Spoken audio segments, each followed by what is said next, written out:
Welcome to Mock the Week. I'm Dara Breen. Joining me this week are Andy Parsons, Ed Byrne, Russell Howard, Frankie Boyle, Hugh Dennis and Alan Cochrane.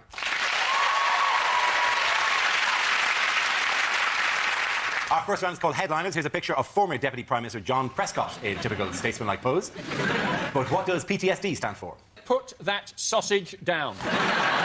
Is it Prescott to swallow Dorset? Could it be Posh's terrible surgery disaster? Is it just pies, Twixes, sausages, dumplings? That is essentially the mother load Prescott is fat, isn't it? Or is it the mother load is pulmonary thrombosis, sudden death? I'm going to have to steer you towards the correct answer. Prescott tries speed dating. That's not it. Is it Prescott? Have we got that right? Prescott, you're pretty... Yes. Yeah. Is it Prescott to stand down? It's exactly the correct answer. Very good. The answer I was looking for was Prescott to stand down. Refers to the 69-year-old's announcement that he will retire as an MP at the next election after 37 years in the Commons. He's expected to write his memoirs and enter the House of Lords. 69? He doesn't look bad. Actually, doesn't look bad for 69. He looks like he's finally found a taste he doesn't like. He's all right, though, Prescott, I reckon. You're OK with Prescott? I've got a fan of Prescott. Yeah, we're going to suffer as comedians once he's gone. He said brilliantly, after he'd had the affair, and he'd gone to the ranch of that bloke in the States, but people were mostly thinking about the affair, he went on the Today programme and he said, I want to be judged by how I am on the job. I want to see his memoirs. It's going to be like the Doomsday Book of Food. Well, 1997 was a very important year for me because Marathon changed its name to Snickers. Is it called Sex, Lies and Battenberg Cake? The life of pies. He's going to walk into a lot of directorships now, isn't he? Gangsters, Free Bentos, Nando's. What I like about Prescott is he'll use the money that he makes getting onto the gravy train to create an actual gravy train. We'll be exhausted with fat jokes soon enough, I think. But brilliantly, he's now got a job in Europe, hasn't he? He's Yes, some representative to some European sort of parliament thing, in which he will have the distinction of being the only English politician ever to be simultaneously translated into English. They also used to say, they used to really panic. Every summer there was a thing about how, when Tony Blair was on holiday, John Prescott was left in charge of the country, and everybody went, oh my God, Prescott's in charge of the country. And you think, actually, that's much less dangerous than him leaving the country on some parliament, like John Prescott sorting out Middle East peace. Going, I'm here to sort out Middle East peace, but frankly, if somebody hits you, twat them. So the gist is, when Blair goes away, he was basically the summer Prime Minister. Yeah, nice way of putting it. This is the first summer in which he hasn't been summer Prime Minister, and we've had foot-and-mouth terrorist attacks and giant flooding across the country. Are you suggesting he's some form of overlord? That seemingly he was quietly playing a blinder for all these years. He could have prevented the flooding if he just lay down next to the river. A human flood bank. Summer Prime That Minister. doesn't stop flooding, that just moves flooding further up the river. I'm sorry, but I don't know as much about flood defences as you do. Honestly, if a new London flood barrier is going to cost 20 billion quid, it's worth just dropping him in to see if it works. Well, it is somewhere should we wedge him in first and see how it works? Yeah. In the, although he was an MP for 37 years, because he used to be a steward on cruise ships. That's where he started. He was a steward on cruise ships. Nicholas Soames is the big, huge, fat one from the Conservative Party. Every time John Prescott walked into the chamber to make a point, Nicholas Soames went, gin and tonic, please, steward. Nicholas Soames, of course, it was described, wasn't it, when he was like, somebody said, oh, what was it like having sex with Nicholas Soames? And they said, it was like a wardrobe falling on you with a very small key. It's an amazing video from MFI, that. Falling wardrobes. What we're discussing these things, what won't Camilla Parker Bowles be doing on Friday? Not going to the Diana tribute. It is, yeah. We're not The sure. reason being, of course, is that she shouldn't go. Obviously, Yeah. you know, she was the one who's partly responsible for them breaking up in the first place. Who else are they thinking of inviting that's going to be totally inappropriate? Is James Hewitt going to be there? Are the paparazzi going to be there? They're going to invite the safety bloke from Mercedes-Benz. She's not responsible for it. I think, like, you know, she was responsible for the break of the marriage, but she's not responsible for the death of Dan. I don't Wouldn't think have been in Paris if it hadn't been for her. I don't think she What? would. What? Did Camilla book a flight? The thing is, as long as Camilla doesn't arrive at the party on the back of a scooter taking photographs, I don't really see what's so distasteful. But once again, it's meant that the Daily Express has been able to have headlines every week on Diana. I mean, who buys the Daily Express? She's been dead for 10 years. Who goes, well, she has been dead for 10 years, but I wonder if in the last 24 hours something topical has happened. What would be good would be if on the day of the memorial the Daily Express just didn't mention it. They've literally mentioned it every day, apart from the early edition on 9/11. We already have, don't we, the Diana Memorial, which was supposed to, you know, show the joy and grief of her life. And I think that it's succeeded completely. You know, you've got the joy, haven't you, of splashing about in the fountain, and the grief of slipping over on the leaves and smacking your head.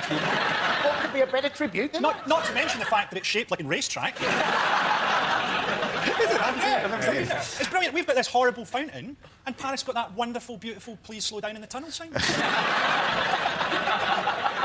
It's difficult for Camilla to get it right, though, isn't it? She can't go to the concert, she can't go to the tribute day. It's hard to think of a time when it will be right for her to attend any Diana event. You know, oh, and here is Camilla looking resplendent at the Diana paintballing afternoon. What is not particularly funny is the way in which the public get angry as if they have any say in this. Yeah. As if, you know, no, she shouldn't be queen.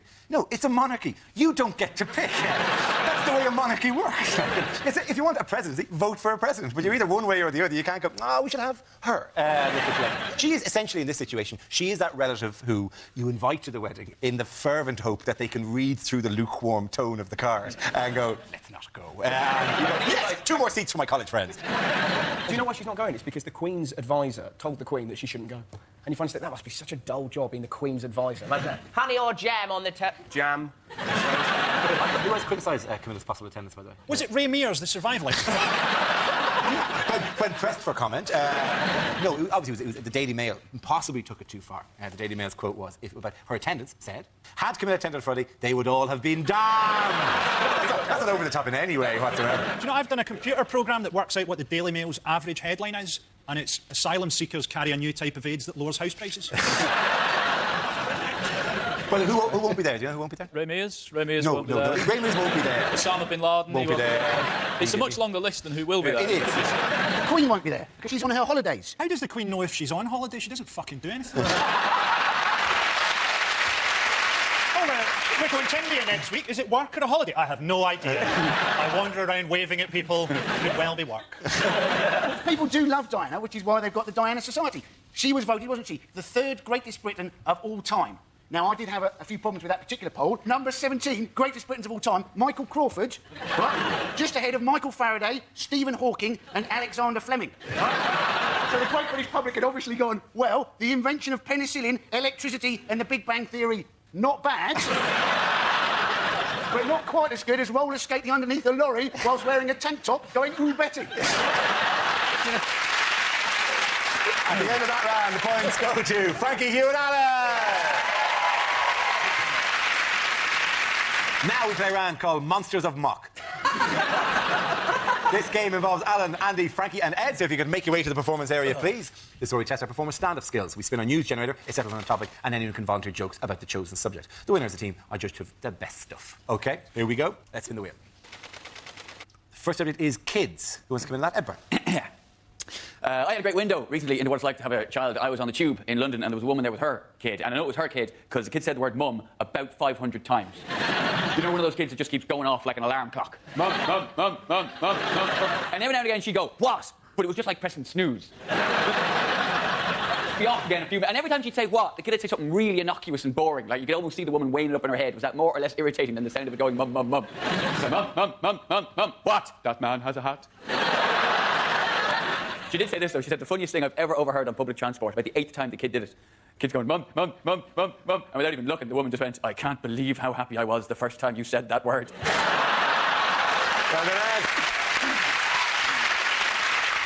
OK, let's spin the wheel again. The topic is the smoking ban.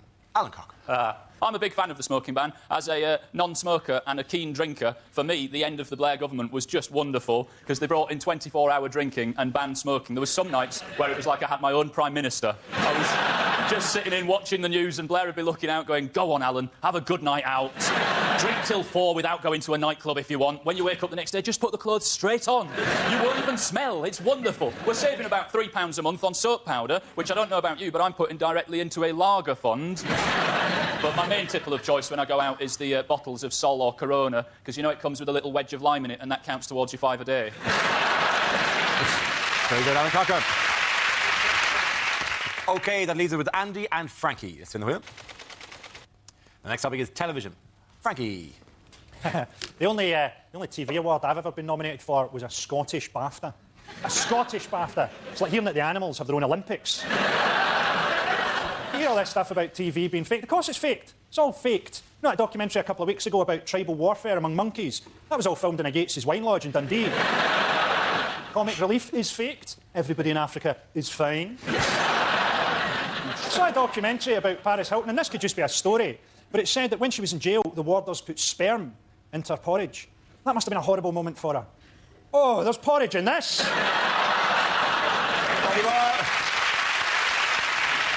OK, Andy, let's see what you've been left with. Let's spin the wheel. Global warming is what that represents.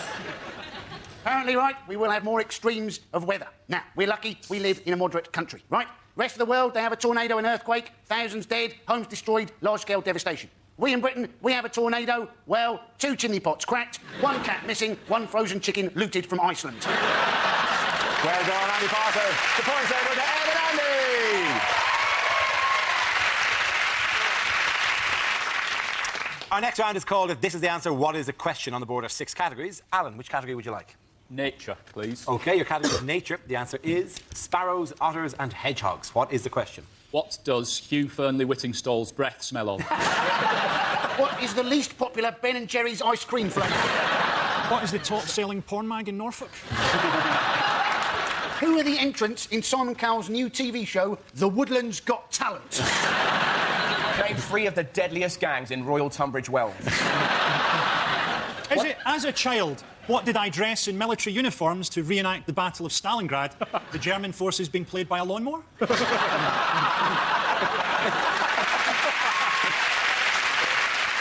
And you got the correct answer? According to... What's recently been put on the endangered species list? Absolutely. Well done, Ed Brown. Congratulations. Very good. Yeah.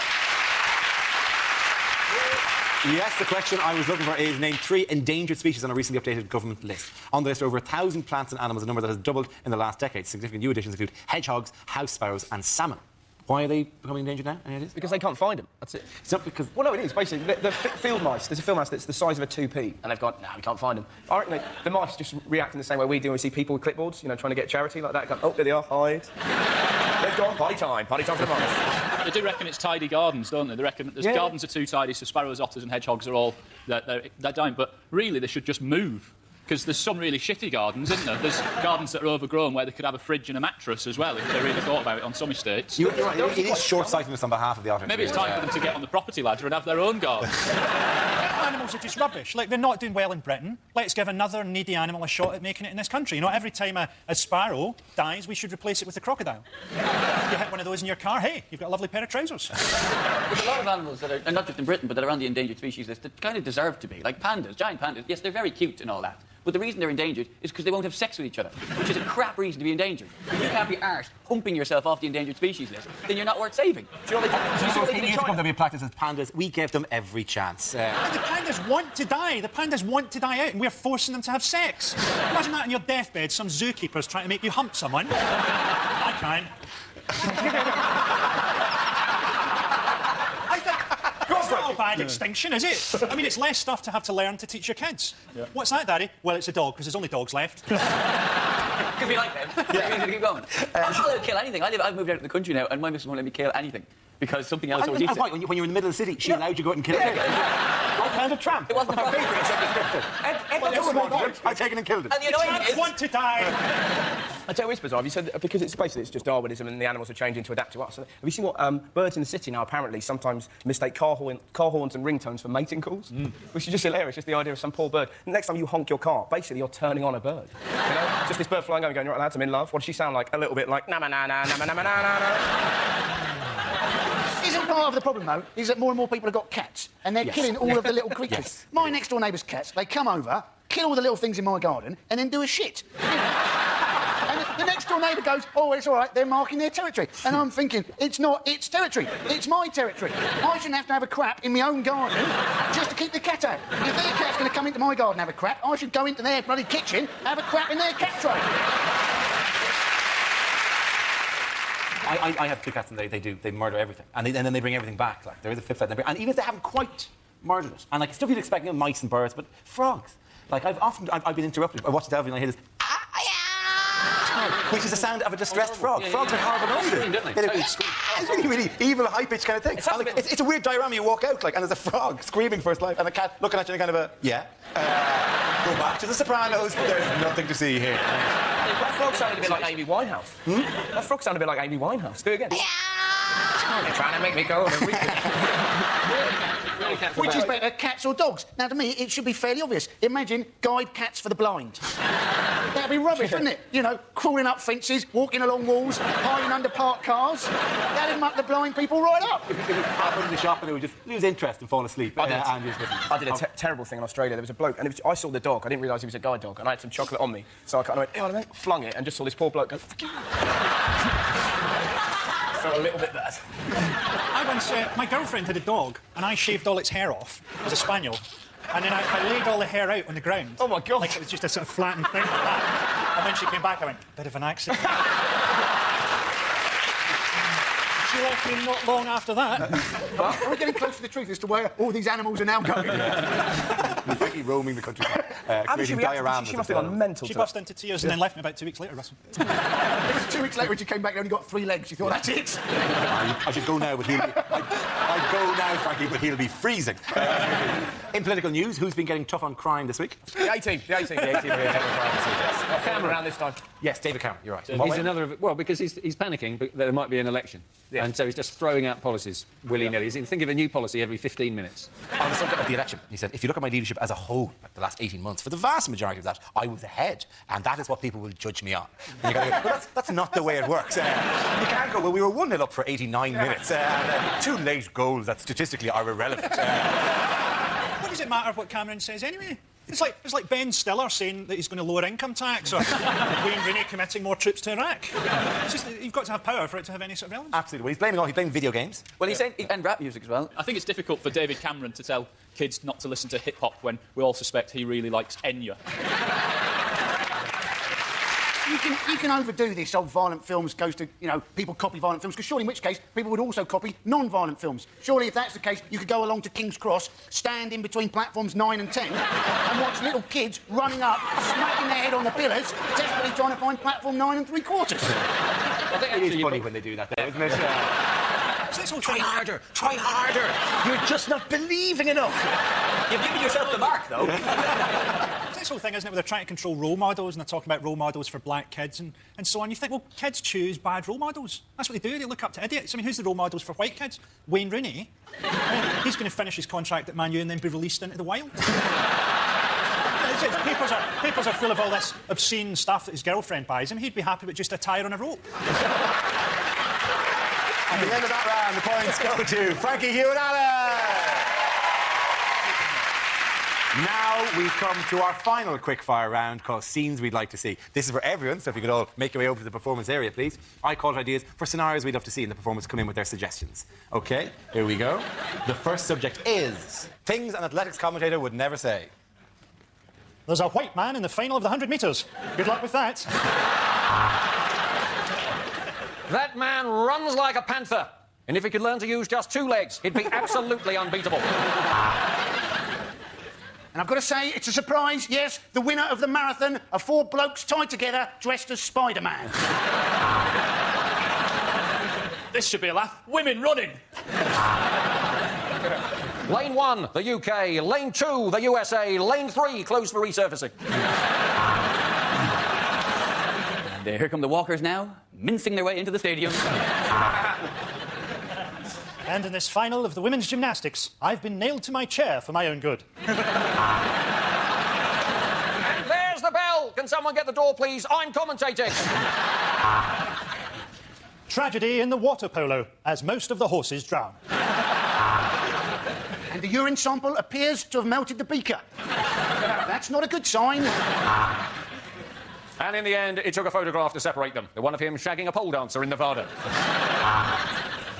And in the slow-motion replay, you can quite clearly see his cock swinging from side to side. The next topic is the worst thing to say when running for US president. I intend to withdraw from Iraq, invade some real pussies like Spain. Hi there, I'm like George Bush, only less intelligent. I will never forget the terrible events of 9/12. Now, I know what you're thinking. A Sagittarius for president, but I have Leo rising.